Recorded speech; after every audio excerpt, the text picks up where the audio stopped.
nishapanga watoto wangu, if I might die, watoto wangu wako tu sawa.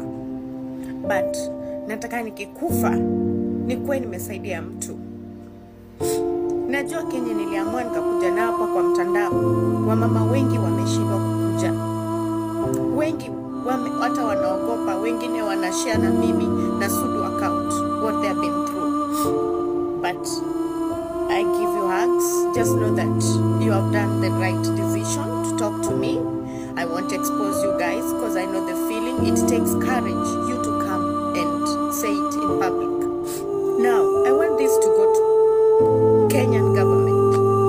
Please stop selling job.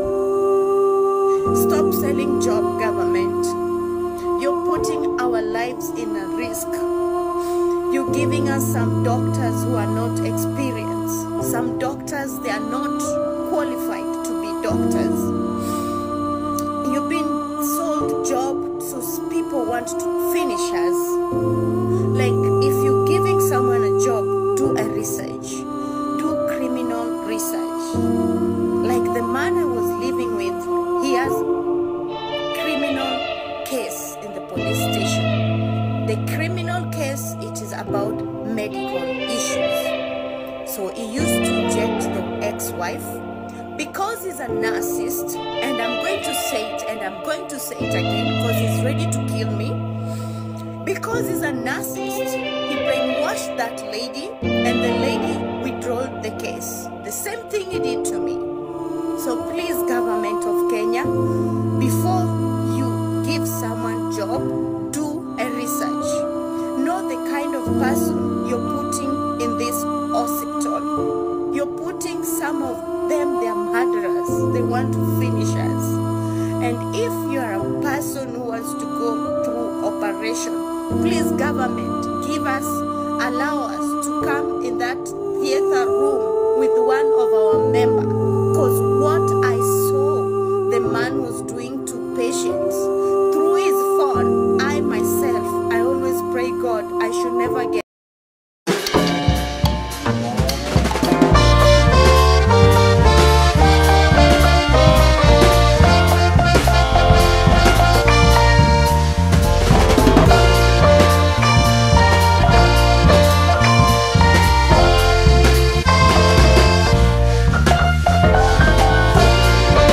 Hi, my great people. How are you? I hope you're doing fine. Today, I come here with a very sad news that we lost our beloved one, Millie Wadok. Millie Wadok. It's a very, very, very, very sad. And anyway, welcome back to my YouTube channel. And if you are new here, welcome, welcome, welcome. You're most welcome. You are at the right place. And if you are a returning subscriber, asanteni sana, lakini today I'm very sad to lose one of our lady in Kenya, Millie Wadok. My kids, to my son, Brian, I love you so much, so much. I know I'm raising a gentleman. I am raising a gentleman. And to my Sheila, I love you so much, Mama. And I know I'm raising a queen. Yeah, and thank you so much for the support. Like our watoto wamesimama na mimi. Hata saa zingine kijanangu ananiambia mom cartoon. Nangu alilia. You know, he's 19 years. Kijanangu alilia akisema mom, we missed you cooking for us. Like we share dining table together. I missed your food, mom. I miss just sit with you, talk to you, make some jokes. I love you, Brian. Millie was my friend. We've never met physically, but we used to talk through TikTok. She's an influencer who was showcasing her life with the husband who is Doc. And then they separated, and she was complaining of how the husband was mistreating her by injecting her with some drugs. I know I'm in danger. Nishapanga watoto wangu, if I might die, watoto wangu wako tu sawa. But nataka nikikufa nikuwe nimesaidia mtu. Najua Kenya niliamua nikakuja nao hapa kwa mtandao. wamama wengi wameshindwa kukuja, wengi hata wanaogopa, wengine wanashare na mimi na Sudu account what they have been through. But I give you hugs. Just know that you have done the right decision to talk to me. I won't expose you guys because I know the feeling. It takes courage you to come and say it in public. Now, I want this to go to Kenyan government. Please stop selling job. Stop selling job, government. You're putting our lives in a risk. You're giving us some doctors who are not experienced. Some doctors, they are not qualified to be doctors. You've been sold job, so people want to finish us. Like, if you're giving someone a job, do a research. Do criminal research. Like the man I was living with, he has criminal case in the police station. The criminal case, it is about medical issues. So he used to inject the ex-wife because he's a narcissist, and I'm going to say it and I'm going to say it again because he's ready to kill me. Because he's a narcissist, he brainwashed that lady and the lady withdrew the case. The same thing he did to me. So please, government of Kenya, before you give someone job, do a research. Know the kind of person you're putting in this hospital. You're putting some of them, they're murderers. They want to finish us. And if you're a person who wants to go through operation, please, government, give us, allow us to come in that theater room with one of our members. Because what I saw the man was doing to patients through his phone, I myself, I always pray God I should never get sick. And she could sleep for so long until she wakes up. I don't know. And her husband was threatening her that one day, I will inject you and you'll die slowly. So, even Millie, I think ni kama alijua atakufa. Manake aliprofesai kifo chake aliposema hata hatafika December. Nataka tu kuambia hivi. If anything happens to me, if anything really happens to me, cause sioni kama hata December nitafika. Nimechoka. Nataka tu nilale peacefully kwa nyumba yangu. Muambie wakujie mwili wangu. Nimechoka na wameachieve Kenya walikuwa wanataka. Wakujie tu mwili. Wakule kama watataka ama wafanyie Kenya watataka. Na wewe Zak, Mungu atakulipisha. Malama niko nazo, madawa nimemeza, ni Mungu anajua. Na sasa tunaona sasa Millie ameacha watoto wawili, kijana na msichana. May her soul rest in everlasting peace. Lakini my advice to women or anyone, whether a man or a woman, when you're passing through some challenges in your relationship, please just keep off. Let God rest her soul in everlasting peace. It is really sad. Alikufa kuamkia jana asubuhi. Alipelekwa vile naelewa, alipelekwa hospitali. Wakasema akona ugonjwa wa inaitwa cyst. Because I know they are careful na pia they are looking for it. They have all the details, the documents.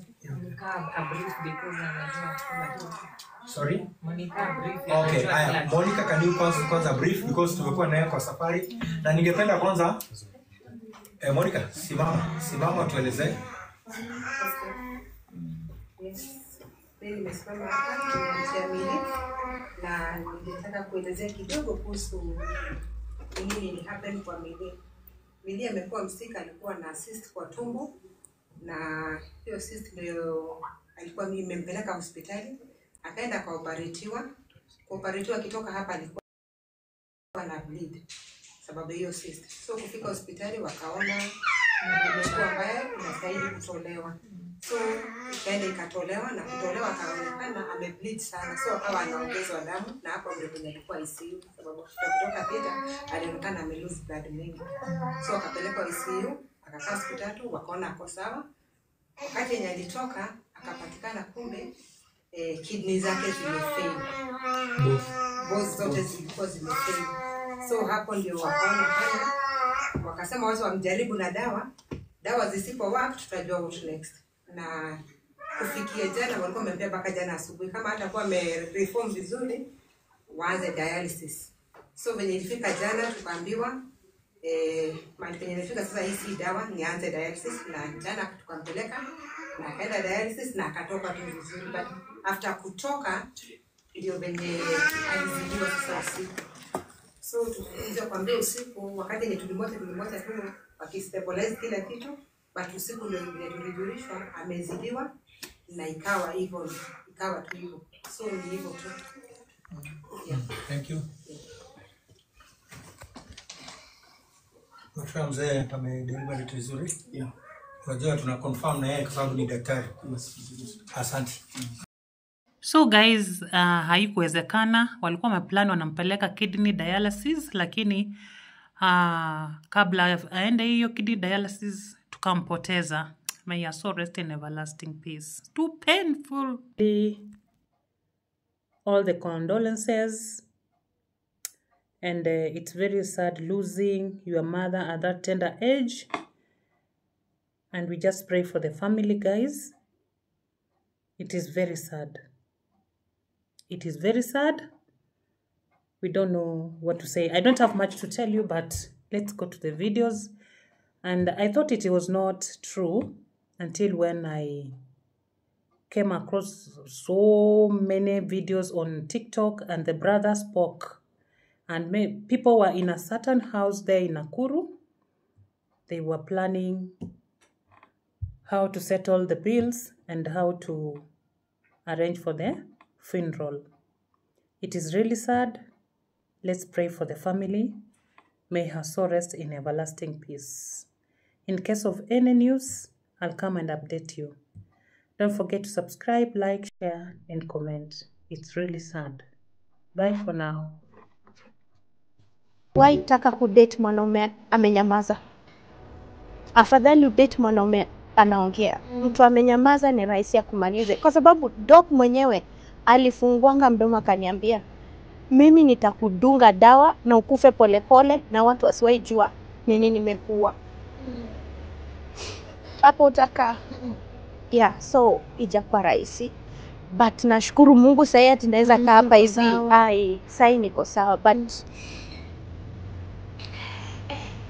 ninaogopa wanaume. After madawa zimenitoka kwa kichwa, nimekuwa na so much pain. Whatever enda afanyie mtu mwingine. Muliona ile example ilifanyika Kisii huko. Ni the same dawas huyo dem alidungwa. Walikuwa na cause ilikuwa inafika, mimi napenda pombe, but yeye hapendi pombe. Angekudunga hizo madawa mfeel high ndio mlale. Whatever angewahi nidunga overdose nisiwahi amka. I need to help someone here. Me, I was stupid. Me, I was naive. I'm sorry guys. I am really sorry. Kwa wale waliniwarn. Niliwoniwa sikusikia. I'm sorry. I'm sorry. Please forgive me. I wish I could listen to you, but maybe Mungu ndiye alinituma nikuwe mfano, nikuje nisaidie maisha ya mtu hapa. Hizi zote ni madawa aliacha kwangu. Hizi zote. Mimi si daktari, mimi sijasoma daktari. Mimi hata sijasoma. Mimi am standard 5 dropout. Sijasoma hata sijui stories za dawa. Alama nimejaza kwa mwili. Venye ex-wife yake amejaa na maalama, ni venye pia mimi nimejaa na maalama. So girls, let's be careful. Hata nyinyi wanaume pale, tusaidieni. Huku hizi mahospitali tunadhurumiwa, na gava pia wafanye research, watu wanapatia kazi. Hata waangaliwe akili. Cause mimi ndio baadaye nagundua mtu alikuwa anaishi na yeye kama akili haiko sawa. My people, niko na chai ya Milimili the dog hapa. It started like this. Please hide my identity. I'm your topest fan and I would like to share this with you. Akanidropia ID ya dog bwana ya Mili. Kuclarify that the story anataka kuniambia ni ya ukweli. Enyewe time niliangalia hiyo ID nilipata ni dog. So it started like this. I know Doc as Zakayo Mwinga, born 1992. He is a clinical officer working in Val Hospital, Nakuru. Milly ni bibi wa 9 wa Zack. Wacha tumuite Doc, jina tumezoea. So Doc anapenda wamama wako na pesa. He married to a woman called Esther juu ya pesa. So time this woman realized that this man alikuwa anapenda pesa zake, alimwacha. Doc akaoa bibi mwingine tena. Huyo dem akamwacha. After dem kumwacha, akaoa bibi mwingine tena mwenye alikuwa anakuja kwa ploti. So this particular lady alikuwa kiwete. Doc hakupenda Milly, alipenda Milly juu ya pesa zake. And trust you me, Doc hulala na hadi patients wake. Hadi Esther, ule ex-wife wake, alikuwa patient wake. Jina ya Esther ingine ni Wambui, anaitwa Esther Wambui. Baba yake ni pastor Nakuru. So this lady knows this man very well. Doc ashaipea dem fulani ball akaruka. Huyo dem akazaa mtoi kijana. Doc aliwahi fanya harusi na ex-wife wake na hata wazazi wake hawakuattend juu wazazi wake walisema that Doc anaoa wamama wazee. Saizi Doc anaishi kwa bedsitter hapo Lando. Alafu huyo dem alikuwa anatusi Milly, ninamjua. Ninajua hadi namba zake. Anaitwa Sharon Lel. Ni nurse hapo Nakuru Hospital, Val Hospital. Ni jirani ya Doc bado. Alafu huyo Sharon ni rafiki ya ex-wife wa Doc. Wao ndo walipea Milly na Doc wakaachana. So huyo dem ndio huwa ana print papers alafu ana posts. Jameni, mulini print. Like mulini print. Mukanitupa kwa maposts. Mukani stick hadi kwa magate. Mpaka saa zingine tunalala tunaomba woi akizisitupwe, ndio zikitupwa zitupwe time tunaweza kwa wa kwanza kuamka twende tuzitoe. Mulini post, mulini tusi, mulinifanyia kila mahali, mulifanya mpaka nika block simu yangu. Kila saa simu yangu ilikuwa inapigwa umekufa. Wengine mpaka siwezi sahau. Kwa hiyo tu comment ya Senje, kuna mwingine alisema thank God kamekufa. Imagine na wewe ni mwanadamu na una expect bado upumue. Like tumepeleka hapi ubinadamu wetu.